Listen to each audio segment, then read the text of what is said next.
Okay, so we have another question which is a straightforward application of Kepler's law, which is t square is proportional to r cube, where t is the orbital period and r is the orbital radius. Now, before we go into this, what is orbital period?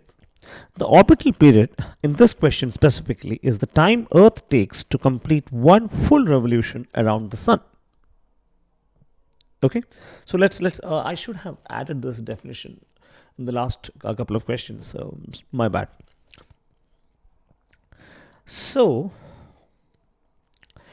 it's been given to us that the given Earth Sun, if the Earth Sun distance becomes 3r, so r1 is the current distance, and if the distance between Earth and Sun increases 3 times this, which is 3 times r1, so r2 is 3 times r1, what will happen to the orbital period? It will definitely increase, right?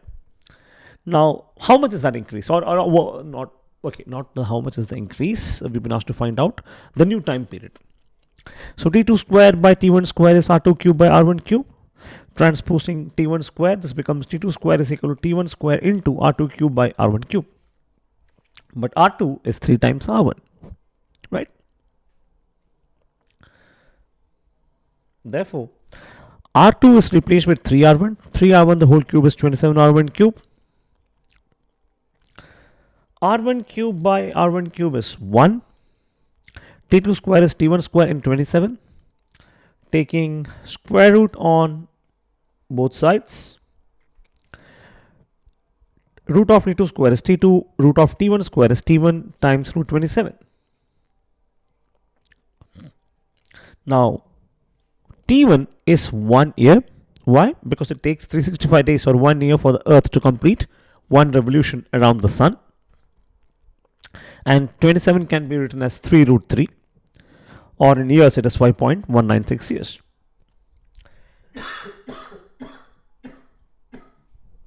Excuse me. Now,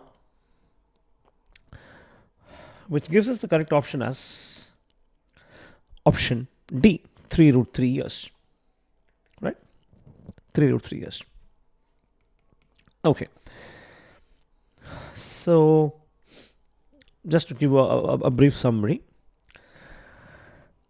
So, orbital period, which is the time taken by Earth to complete one revolution around the Sun, it has changed.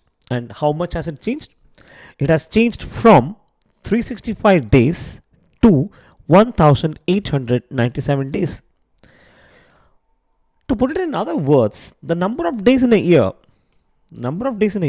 which was earlier 365 days, but if the distance between Sun and Earth, if that becomes 3 times of the present distance, then the number of days in a year would be equal to 1897. Okay? Right. So, one full orbit of Earth around the Sun would now take 1897 Earth days.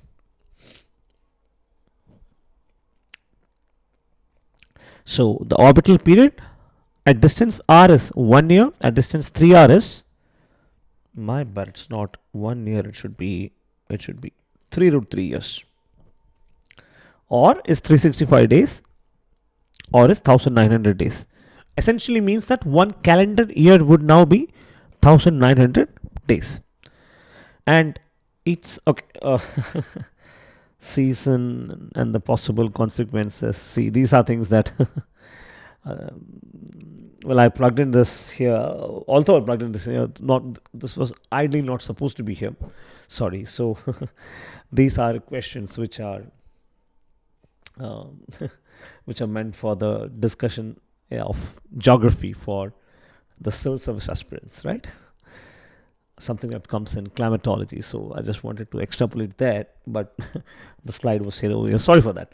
Okay. Anyway, let's come back to the question. So yeah, so we're done with this option here. Now we still have a couple of more questions left that is purely focused on Kepler's law. I think there's one question that is based on the first law, something more interesting than these.